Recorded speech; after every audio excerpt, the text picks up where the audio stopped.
Hey, everybody. It's Efrem Smith. Welcome to City Beats. Yes, this is the podcast where we talk about everything urban and some other stuff too. But why are we talking so much urban? Because we are in an ever-increasing, multi-ethnic, multicultural, urbanized world.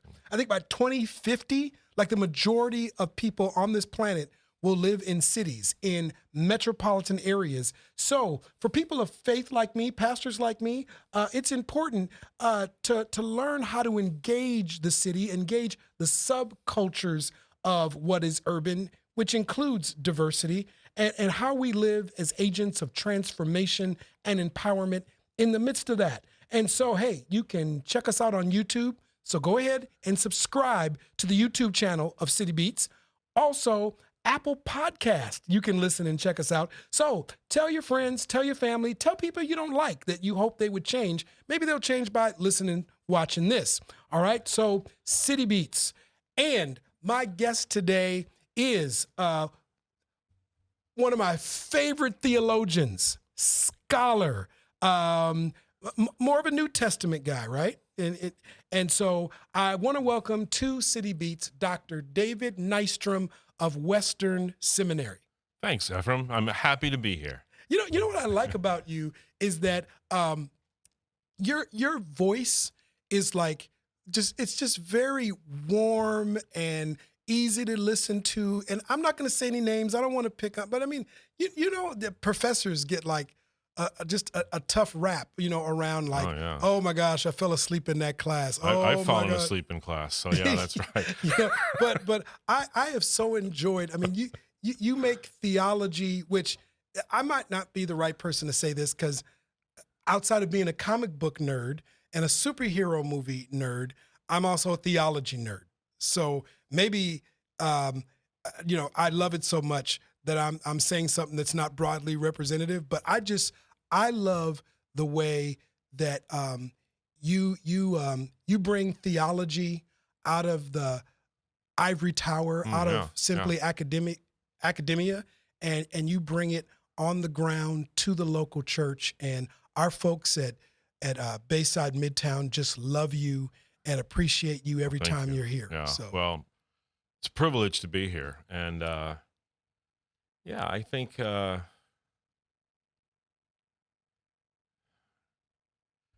I had professors. Education was sort of like approaching the Grand Canyon from the South Side, and they're throwing all this stuff at you, and not necessarily showing you how to put it all together. English, philosophy, engineering, or whatever, just all in this big bag.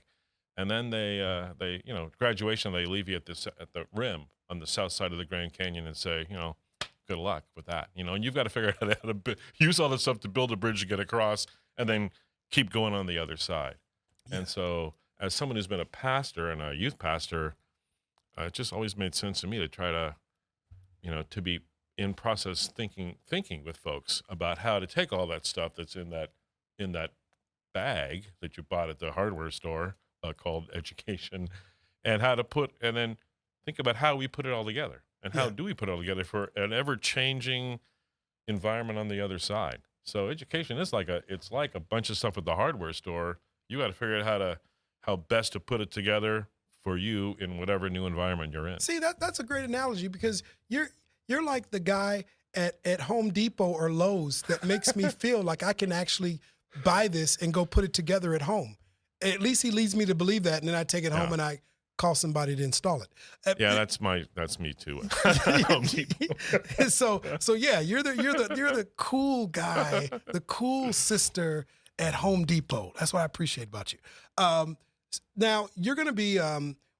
We do this thing normally in the summer at our church called Big Wednesday, and it's an all-church deal where we bring in guest speakers, and sometimes my co-pastor Bob Bally and I are involved as well. And we've had some great speakers at that. Some have been on episodes of City Beats. We had D. Daryl Griffin, who's a pastor out of Chicago. Yeah, I know Daryl. But also does the Enneagram with teams. And so we had him on. We had Caleb Kaltenbach, who talks about issues of building better bridges between the church and the LGBT community and extending grace and love. And I had him on. So so we're doing a special Big Wednesday here coming up that's going to be it's going to start here in the end of March and then go a couple weeks on the other side of Easter. And you're going to be talking about being a Christian in today's world.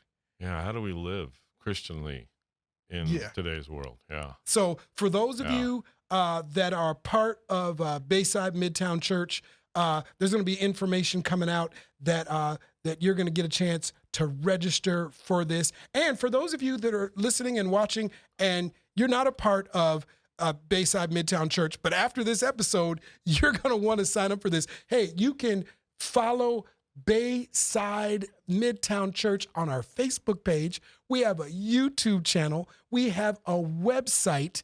And so just check out Bayside Church Midtown on Facebook, on Instagram. We're going to be promoting this so strong that it's going to be so easy for you to check this out. Okay. So I want to encourage you to check out this Big Wednesday class, this Big Wednesday opportunity from Dr. David Nystrom. And so we're going to use this episode to do a little teaser. Okay. Right. So I've got some concerns, even though I'm a pastor, I've got some concerns about the church, and I've got some concerns about how collectively we are living our lives as Christians, especially in the United States of America.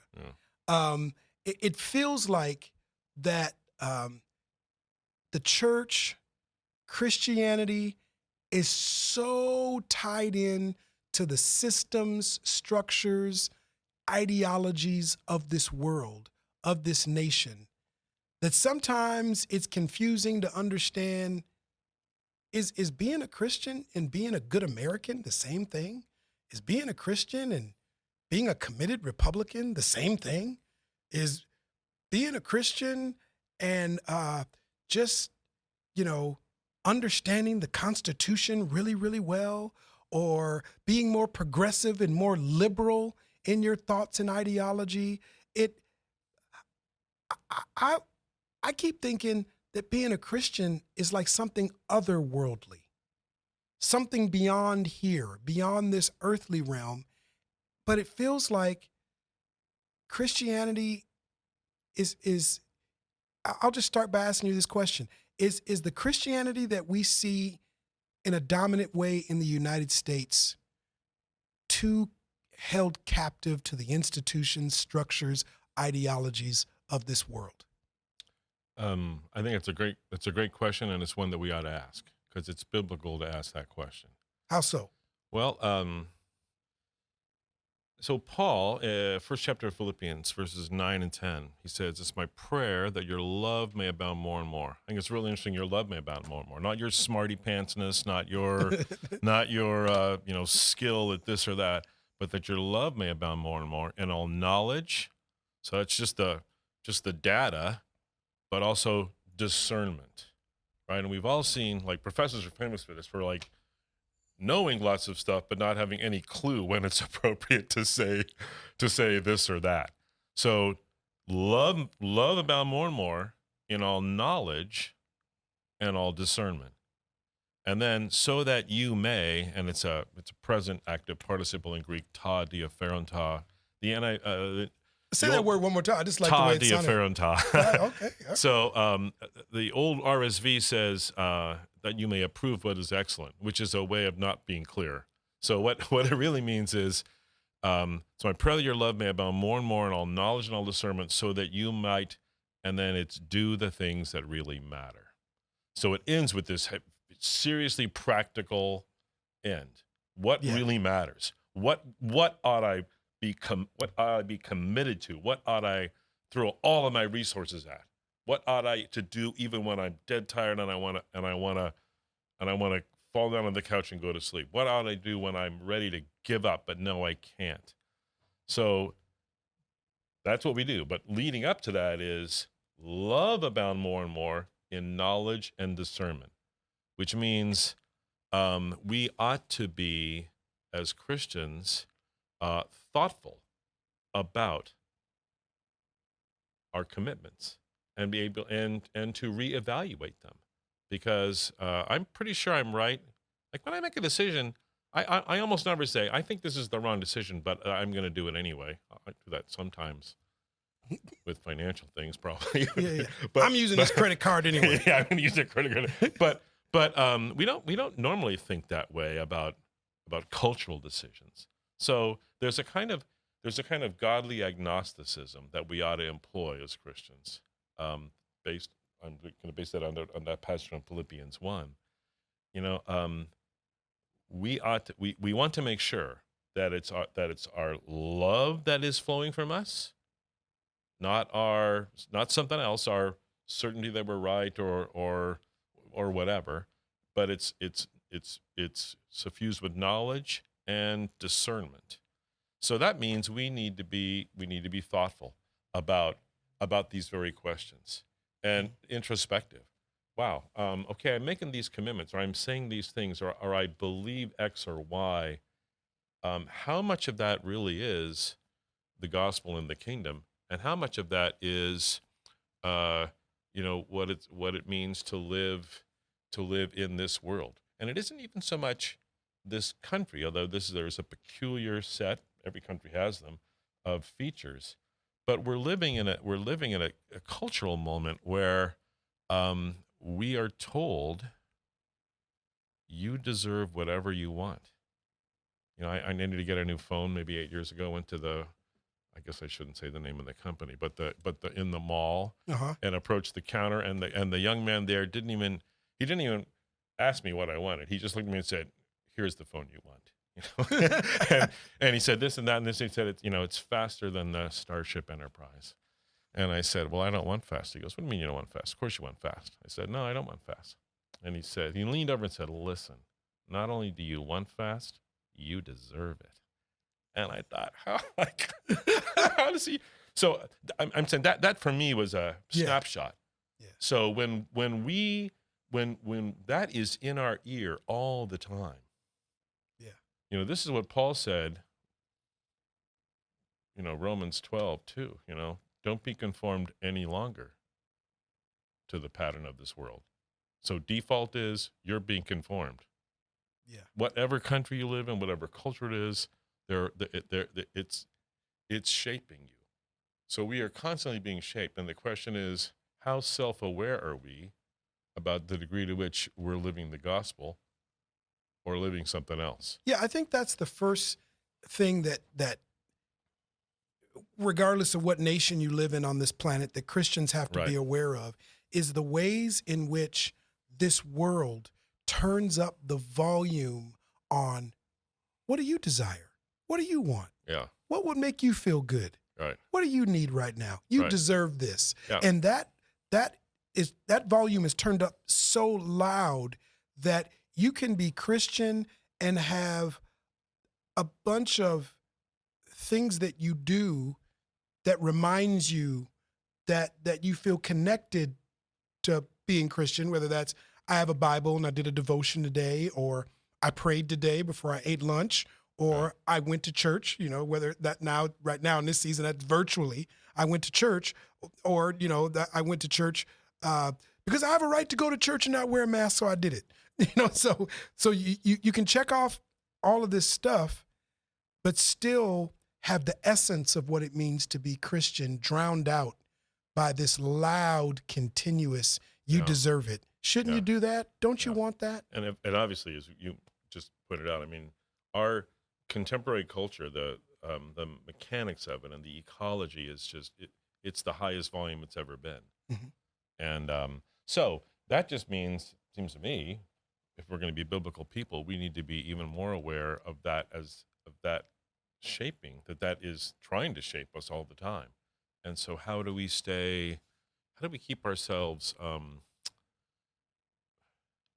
listening, to the voice of the Spirit, listening to the Father, listening to the Son, and so we're actually walking a path that is the believer's path. Yeah. Now, some of you may be watching this or listening to this and you go, well, I'm not Christian. I want you to stay engaged in this because um, sometimes it's good to hear that Christian people talking about some of the breakdowns, some of the confusion around what it means to actually be really Christian. And maybe you can apply that to your faith, or maybe you can apply that to how you're trying to live a life of goodwill. Because I do know this about human beings: what we desire to be and how we actually behave, there can be a gap. There can be a deep disconnect, and that's definitely true in the Christian faith community. I think we're still living out what Paul's saying: what I want to do, I don't do, and what I do, I don't want to. I really didn't want to do that. That's right. And he was a pretty good follower of Jesus. Yep.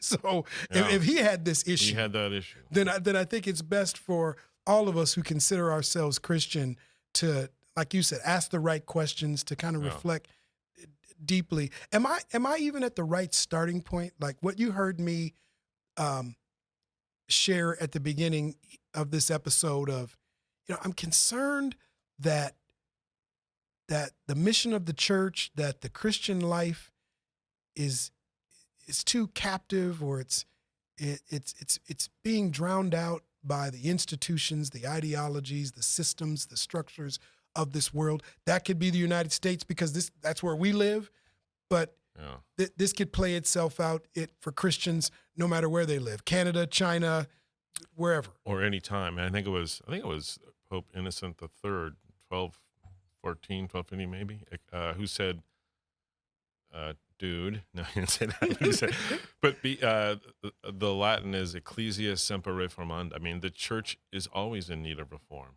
because the church, we're Christians in this world, and that means the world is constantly trying to shape us. So that's why Paul said we're ambassadors. Mm-hmm. We actually, our loyalty is to a different kingdom. We're citizens of the kingdom of God. And Paul says, 2 Corinthians 5, we're ambassadors here. So an ambassador, if they're any good, they understand the difference, what country they're loyal, the country to which they're loyal.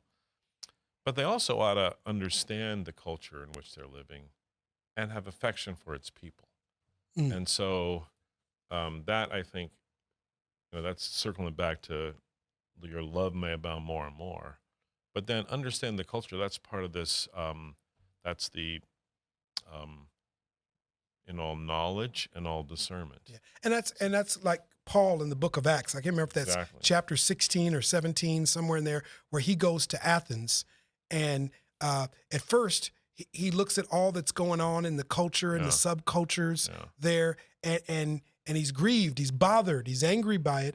But then he engages the synagogue, he engages the marketplace, he engages kind of the arts and political community.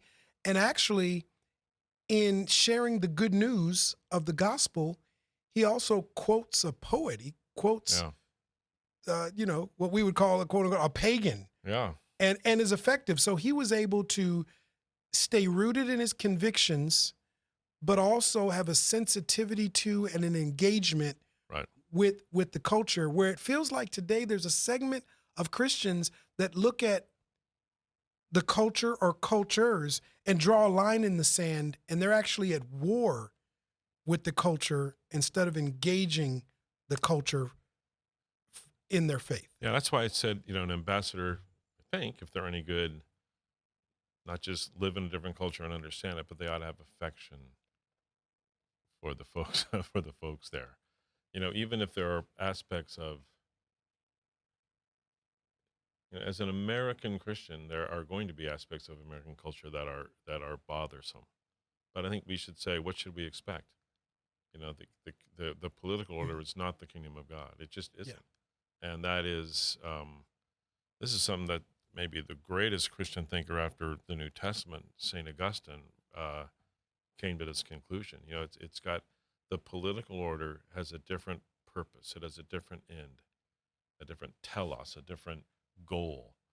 And sometimes what it does is going to be perfectly compatible to Christian faith and convictions. But other times it's got a whole different purpose. Do you think part of the problem in living as ambassadors of the kingdom of God, representatives of Christ, who's not a citizen of this nation I live in, is that um, in various ways over time, we've taken Christ, the Son of God, who is God, in our faith, and we've taken characters of the Bible and we've clothed them with our culture. So if it's Rome, we make Jesus Roman. We make God Roman. If it's if it's the United States, we make Jesus somehow American. And so it's hard to live as people from another place when we've taken Christ and made him American, or made him European, or made him white, or made him black, or made him Chinese.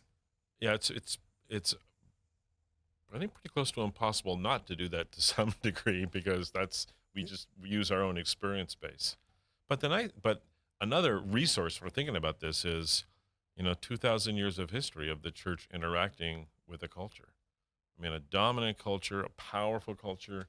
I mean, the Roman experiment lasted over 1,000 years. I mean, Alexander's empire started falling apart before his body was cold. Athens, the greatness that was Athens, that experiment lasted less than 100 years. Rome lasted as a cogent culture, evolved, but essentially a cogent culture lasted 1,100 years. That's because they had a powerful intellectual cultural matrix, certain themes that they promoted, and so we can learn. I mean, and modern nation states have that as well. So there's an awful lot to learn from church history. I mean, there's 2,000 years of lab results of Christians living in culture. Yeah. And to study them, whether they are in a culture that's overtly hostile or in a culture that's welcoming. I mean, a major shift once Constantine made Christianity the favored religion. And then within a year or two, we just started pouring all kinds of resources at Christianity, the equivalent of billions of dollars, all the way to Henry VIII. I mean, he made religious decisions based on what was in his best interest, and that's now the Church of England. That's the Episcopal Church in America is an offshoot of that decision of one ruler. Yeah. So anyway, there's lots of evidence from history as well as the biblical evidence. So it's possible for Christians to form I may maybe call it a compass, an emotional, thoughtful compass about how to negotiate this world in a way that is faithful to the gospel, but also is faithful and affectionate for the culture in which we're living. Yeah. But keeping those two in the right balance. It seems like this is so important. I mean, it's important in general wherever Christians live, but I think about the importance of this when you're in the city, when you're in an urban context, because, I mean, cities, especially global cities like Los Angeles and New York and Chicago and London, Sydney, Australia, Sacramento. I just threw Sacramento in there. So, I mean, it's very diverse, very multicultural.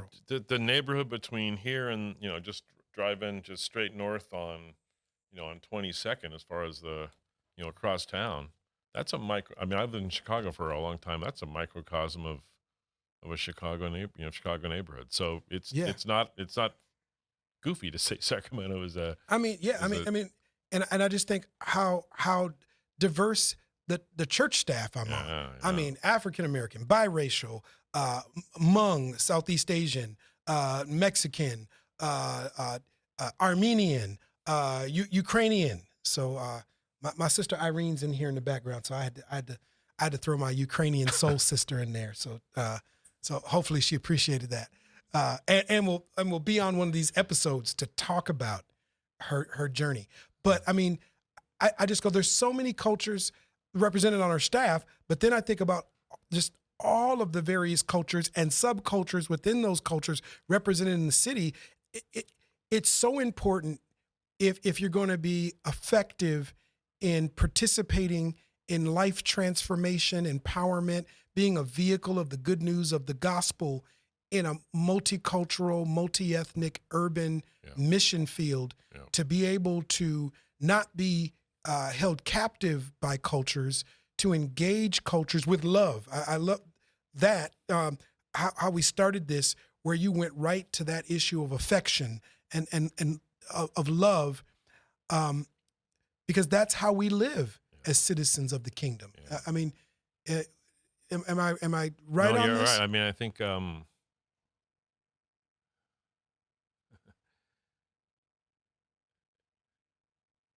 Paul modeled a functional pattern of decision making, which was one of the primary features of it was giving up rights.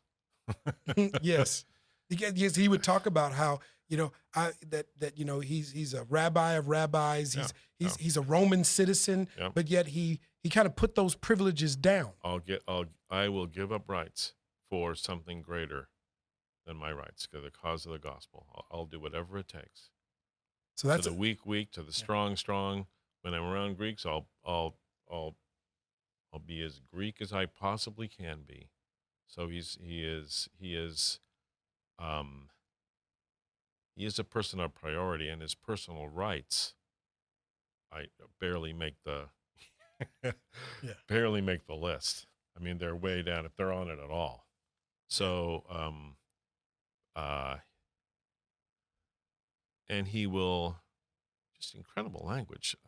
How when we were with you, we sought to do everything to please you. And then he even writes, just imagine this, a man writing this. We were like you. When we were with you, it was like I was a nursing mother caring for you. I mean, the power of the love of God that he had experienced and then wanted to be a channel. Yeah, the giving of oneself. Yeah, you know what?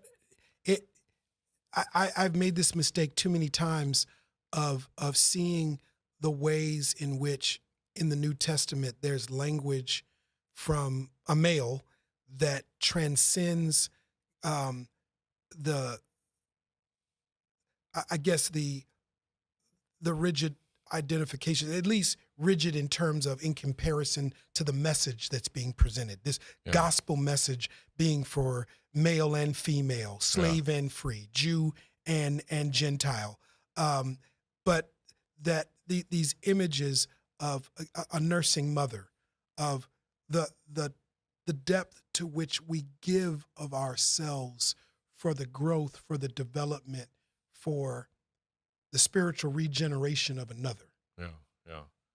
And I mean, and Paul wasn't a pansy. I mean, he was like a Conor McGregor or something from the ancient world. I mean, he talks about himself. He's not. So there's an ancient description of him: short, sturdy, bow-legged, one eyebrow, across both eyes. Yeah. But he's tough. I mean, he's one of those guys who's like, 5'10", but can take on a guy who's 6'7". And see, you made him Conor McGregor. I made him like Sugar Ray Leonard. Well, but I mean, I think Sugar Leonard's a little bit too. I'm not sure Paul was that coordinated. but Sugar Ray was a whole nother level. But he talks about how he's been shipwrecked. I've had the 40 lashes. Several times. 39 lashes. 40 would kill you. I've had 39. I mean, he was a tough dude. Yeah, because it's just amazing to me. I mean, because that's a whole nother topic we could address at another time. Is this the level of giving oneself away, but also the willingness, not the asking for it, but the willingness to endure suffering and affliction. Yeah. Yeah. And I feel like there's a version of Christianity that's about power. Like I think that's one of the ways that the Christian faith has been divided in the United States. Is I see this, it feels like there's this narrative of giving up power, of sacrifice, and a willingness to endure suffering that, well, as an African American Christian, that's definitely in my heritage in the Black church. But there seems to be this version of Christianity now that's about, we have to have power in this nation, on this planet. We have to have power, though we're called to be imitators of one who had a whole different expression of empowerment. Yeah. Well, and there, that's where history can help us. I mean, how has it worked in the past when Christians were in that position? And there are a couple of very of well-known, well-documented cases. One of them involves Saint Augustine, and another, you might say, involves John Calvin and the experiment in Geneva. Very different. There was it was a 100% Christian population, or at least Christian professing population, which is not the case in our country. But the experience of Augustine with as when he was a bishop in North Africa, but he also served as we would say a judge, or really sort of a provincial administrator. So he made decisions on behalf of the government, and his experience with power and how effective that is or isn't in moving hearts, and what he came to say and think about that. I think so. Anyway, there's a lot of history of people living out the gospel in the context of culture, and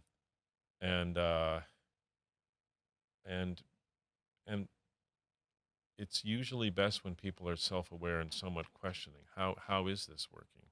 Yeah. How much of this is about me, my rights? There was Robert Hughes. I think he's passed away now, but he was in the 80s and 90s probably the most famous art critic in the United States, and one of the 4 brilliant Australians came to this country in the 1960s, and he was asked one time, I think in the early 90s, you've been in America a while, you're an astute observer, what have you noticed, since from the 60s to the 90s?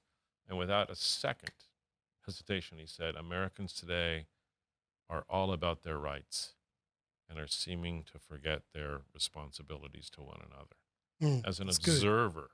Good. Yes. So I think, and we're living in an age which for monetary reasons is asking us to be even more interested in everything we want. Yeah. No. That's got to be shaping us. And if we don't think it might be shaping how we think Christianly, then then we're not paying attention to St. Paul, who said, "It's my prayer that your love may abound more and more in all knowledge and all discernment." That's a great way to wind down here, because we're ending where we started. What should be a distinctive of the Christian life, of the beloved children of God? Well, love. That we would love one another. That a hallmark of who we are is housing and extending a radical, transformative love, and that love drives us to engage culture, not simply draw lines in the sand and go to war against culture, and that affection and the willingness to not simply seek power, but to know that we've been given power and authority by God, and we're to extend that. So to extend and share love, and to extend and share power, and to not focus primarily on a life that demands rights, but a life that owns responsibility. Yeah. Well, those are 3 great ways to start: love, empowerment of others, and responsibility over rights as we live out the Christian life as representative citizens of the kingdom of God. Hey, if you want more of this, you got to check out the Big Wednesday, all right? So again, you follow Bayside Church Midtown on Facebook, on Instagram, on YouTube, while you're also subscribing to City Beats on YouTube. Just subscribe to both, all right? And you're going to hear some and learn about how you can register and connect to this. We're going to be doing some promo stuff as well. But thank you. I got to have you back here on City Beats because I feel like we just scratched the surface of something. Maybe so, yeah. And then, you can catch up on some Marvel series on Netflix, and we can talk about that in between time. I'll do that.